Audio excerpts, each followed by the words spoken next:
A solid disk with mass m equals 18 kilograms and radius r equals 1.3 meters spins around a vertical axis through the disk's center. A device of negligible mass is mounted at the disk's edge for catching, holding, moving, and or releasing a ball. The mass of the ball is 1.4 kilograms and can be treated as a point mass. Okay, look at our picture. We have disk spinning, ball also spinning with disk in sync. And then we have a top view of said both disk and spinning. Okay, so if the disk is initially spinning with the ball held in place and the ball is simply released, what happens to the spinning disk? Okay, so this one, I don't have a good explanation for it, but the disk is going to keep spinning at the same speed. So this might be kind of intuitively troublesome. The way I view this is you can look at the disk as a whole bunch of small finite elements and then just sum them all together. So you can take the energy of all the small elements, add them all together. You can take the momentum of all the small elements and add them together too. And so you have all these various elements, add them together, and then you get your sum total. And so when we sever off this ball as it's spinning, it's going to take with it okay, this is probably a better picture. There we go. It's going to take with it its energy and momentum. And then the disk will be left with its own energy and its own momentum. And it'll just continue going on. And so the idea here is that once it's severed off, they'll both go their own ways. Now, one intuitive example where this might be counter to this is if you're throwing a baseball, you have your arm, you throw the baseball. When you feel the baseball release, you can feel a change in your arm and your hand as you're releasing it. One difference might be that you're actually accelerating the ball as you're throwing it. And so when you release the ball, you're now just accelerating your hand instead of your handball system. Where here, it's true there's a centripetal acceleration here, but that's not really accelerating the ball in a linear fashion that you're going to have here. So that might be where one of the intuitive, I'm not quite sure, feels weird scenarios comes in. So my answer for this one is continue spinning at the same speed, but without a real rigorous justification on why. I know, troublesome. Okay, the disk now is initially spinning with the ball held in place at the edge of the disk, with total angular momentum for the disk and ball system of L, which is 90 kilograms meters squared radius per second. That is a lot of units.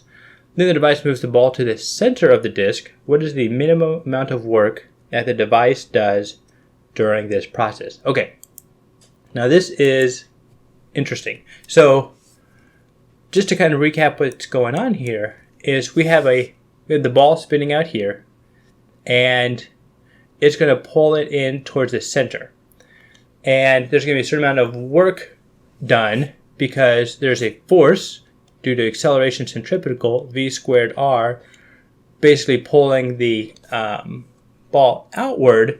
And so it's going to require a counterforce by this mechanism to pull it inward. But the angular momentum is going to be maintained. It will be constant. This kind of the scenario where you see a guy in a swirly chair with two weights held out, and he pulls the weights in. Then he starts rotating slow when the weights are out, spins fast when the weights are in. You see this with ice skaters too. They have their arms stretched out, and they pull them in, and then it changes the moment of inertia, I, but they still have the same angular momentum, and so they end up spinning faster. Same concept. So my thought process through this is when I see the word work, minimum, and they have the word minimum here because that way we can neglect the inefficiencies of the mechanism, any excess energy as it's being pulled in, just minimum work. So that minimum makes sense here, but don't get hung up on it. So when I see work, first thing I think is work equals integral f dot dr, where these are vectors. So the force of the mechanism will be inward, and the motion, r, of the mechanism will also be inward. And so we think, okay, force here is going to be probably mv squared over r. These are different r's. No, maybe they're the same r's. I think they're probably the same r. Either way, the velocity v is going to be related to angular velocity. So we have x equals r theta, v equals r omega, acceleration equals r alpha. And this is going to be this one right here, r omega, but r is going to be constantly changing the whole time. That could be really difficult. So long story short, I'd give up on that direction pretty quick. Instead, I'd go along the lines of, all right, we're going to say work equals energy final minus energy initial. And energy is 1/2 mv squared. This will be initial mass minus 1/2 m. Oh, I guess I got my initials and finals mixed up. That's okay. I'll worry about it later. V final squared. And this then, it's like, okay, but we're not dealing with a linear, we're dealing with rotational. So we're going to have to use the rotational equivalent for work. So work, I'll call this rotational, though it's all the same idea. And I'm going to call it energy rotational. There we go. Energy rotational instead of linear. And this is going to be 1/2 I omega squared. Another thought process might be like, well, we can find this velocity because we know what the angular momentum is, and we can basically convert this momentum into a velocity and then plug that in. Totally possible. That's kind of sort of what we're going to do here, but we're going to do it a little bit differently. So minus 1/2 I omega squared. This works, but we're going to take another shortcut here. So if you know that momentum linear equals P equals mv, the rotational equivalent is L equals I omega. Instead of mass, we use moment of inertia, which is how a object rotates, and it's basically a weighted average, more or less, based on the geometric shape. And then the velocity goes to angular like this, obeying this relationship.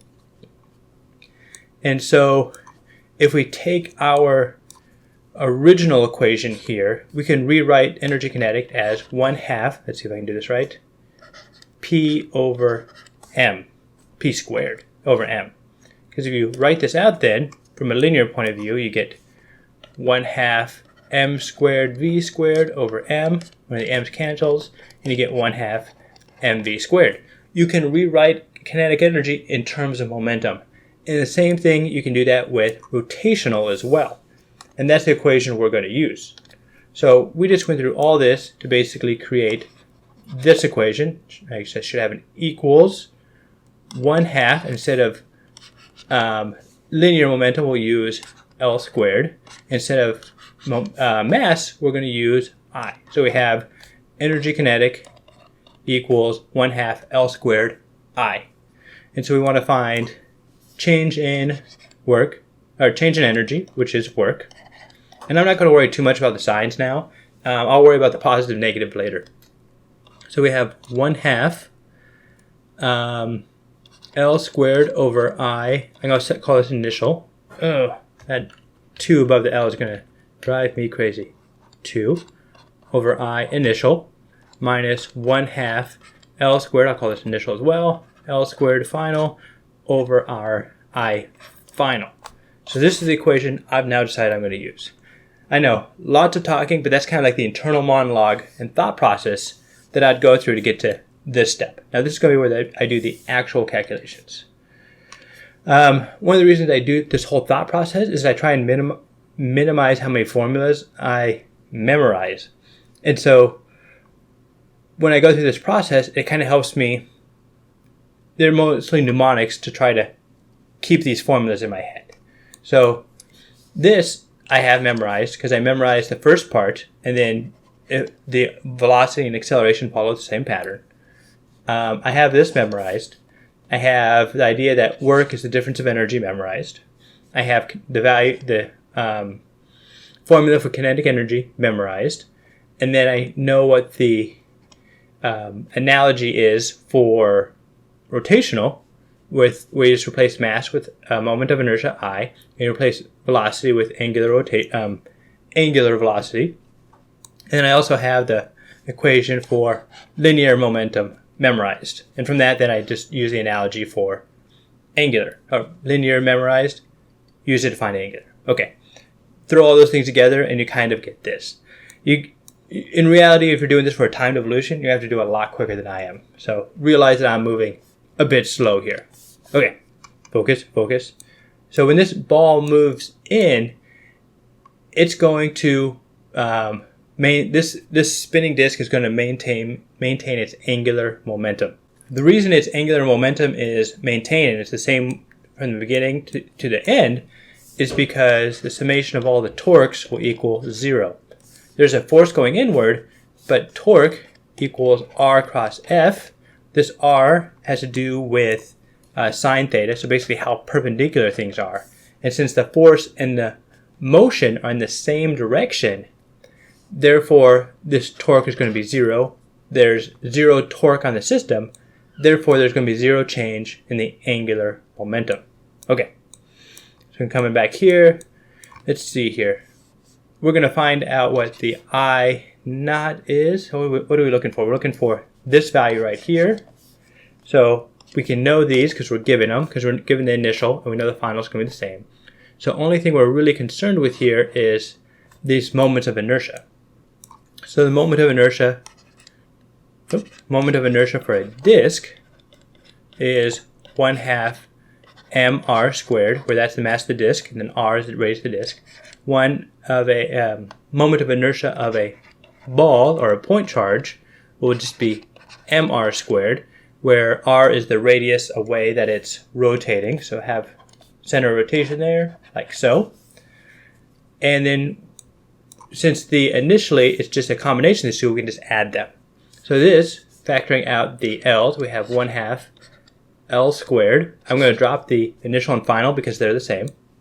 And this will be 1/1/2 m disk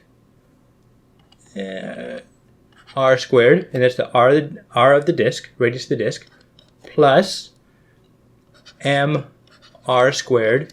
Oh no, that's terrible. This will be the ball, r squared. Boom, like so. And then we'll add to that, we'll subtract that, then the I final. And the I final is going to be just the disk, because when the ball is at the center, the radius here, which is supposed to be squared, is going to be 0. Therefore, I have 0 contribution. M disk, r squared. Okay. Now we have that, have this, have that. I am just going to calculate this portion out. That way I have it. So grab the calculator after I get some values here. Whoop, zoom way out. So M equals 18 kilograms and R equals 1.3. M ball equals 1.4. Okay. Zoom back in. So this is going to be, I know, super messy. And for that, I apologize. 1/2 times 18 times 1.3 squared plus 1.4 times 1.3 squared. Okay? On clear. So 1/2 times 18 will be 9 times 1.69, which is 1.3 squared, plus 1.4 times 1.69. We get 17.576. 17.576. And I have no idea what the units are on this. I guess we could probably figure it out. I'm not going to.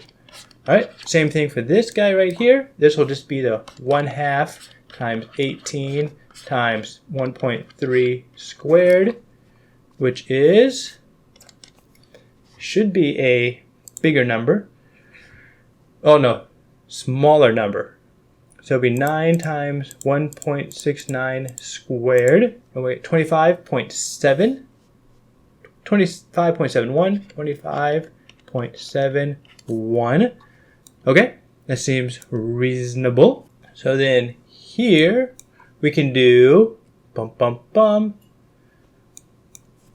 over, so back to the calculator, 1 divided by second answer, and that's 0.0389. This is 0.0389. I know my calculator skills are terrible, tragic. 1 divided by 17.576. Wait a sec, why was that bigger?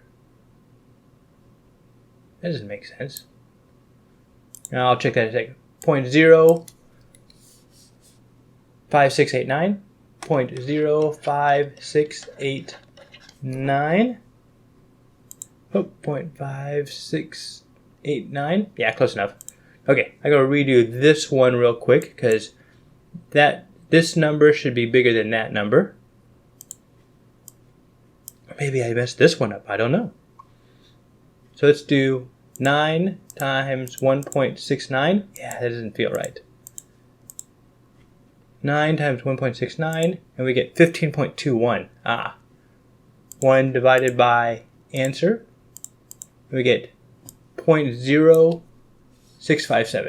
0.0657. Okay. Now we'll subtract them.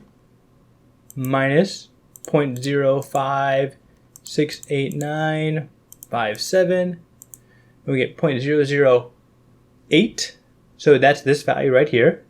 We'll divide it by 2 times 90 squared.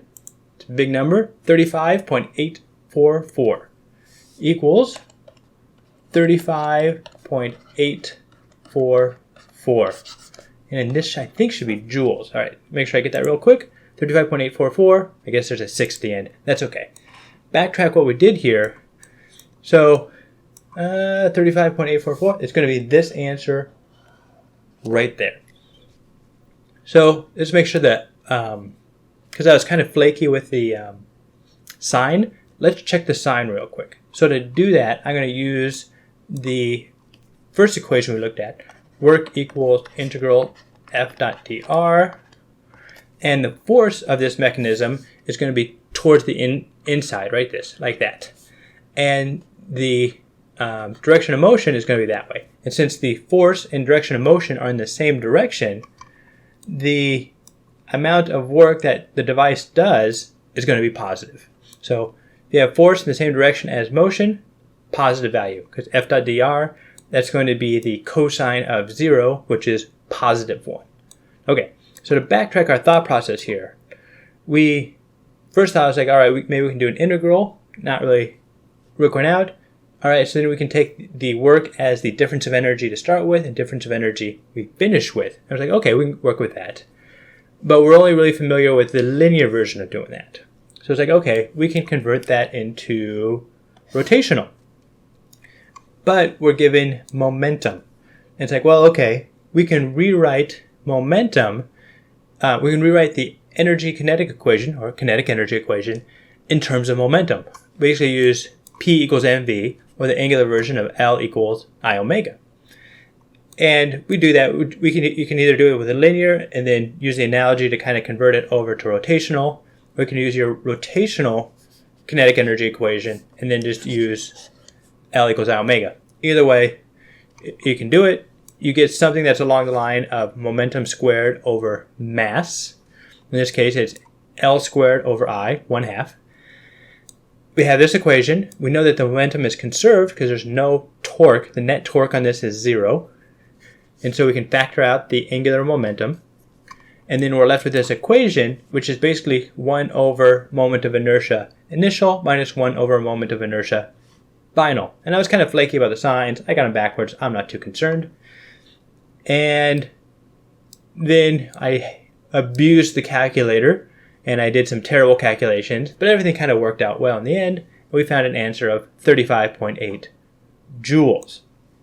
So that's how this problem is done. I know it's kind of a mess. The biggest thing is just to take it step by step and kind of realize what's going on and just slowly work your way through it. Not too slowly because there's, a time limit on these things.